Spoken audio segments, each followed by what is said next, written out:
सम्भाषणसन्देशसंस्कृतमासपत्रिकायां प्रकाशितानां बालकथानां ध्वनिप्रसारणम् इदं बालमोदिनी इति। पूर्वं कश्चन राजा आसीत्। सः देवभक्तः। बहूनि मन्दिराणि तेन निर्मितानि। तस्य धार्मिकश्रद्धां जनाः बहुधा प्रशंसन्ति स्म।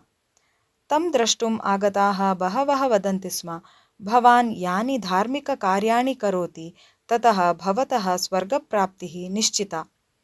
महापुण्यशाली भवान् इति।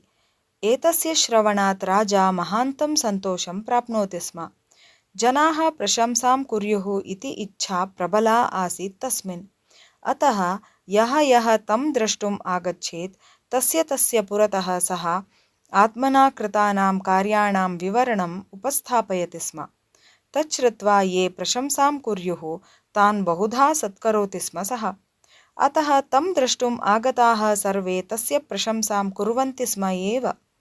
कदाचित् कश्चन सन्यासी तं द्रष्टुम् आगतः। राजा तस्य पुरतः आत्मना कृतानि कार्याणि विस्तरेण श्रावितवान्। एतत् शान्ततया श्रुत्वा सः सन्यासी अवदत्, भवता यानि कार्याणि कृतानि तानि सर्वाणि प्रयोजनहीनानि। ततः किमपि न प्राप्नोति भवान् इति। एतस्य श्रवणात् राजा महत् आश्चर्यं प्राप्तम्। सः अवदत्, सर्वे वदन्ति यत् भवता स्वर्गवाससुखमेव प्राप्येत इति। भवान् तु वदति भवता किमपि न प्राप्स्यते इति। कथमेतत्? भवता स्वर्गवाससुखं प्राप्येत इति ये उक्तवन्तः ते सर्वे भवन्तं संस्तुत्य किमपि प्रयोजनं प्राप्तुम् इच्छन्ति स्म। अतः ते प्रशंसार्थं तथा अवदन्।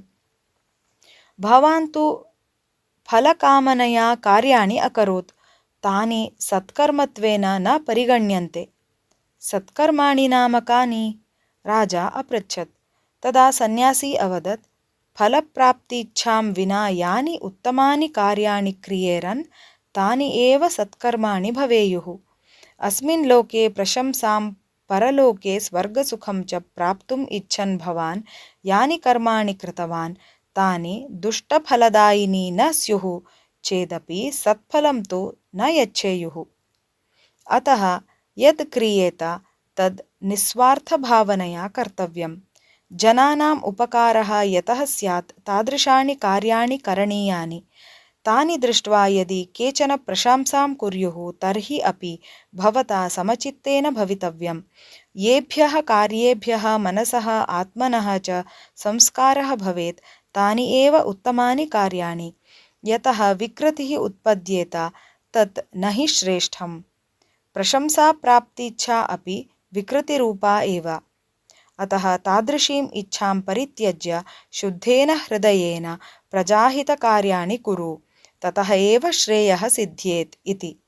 एतस्मात् राज्ञा ज्ञानोदयः प्राप्तः। सः सत्कार्यसङ्कल्पं कृत्वा तं सन्यासिनं भक्त्या नमस्कृतवान्।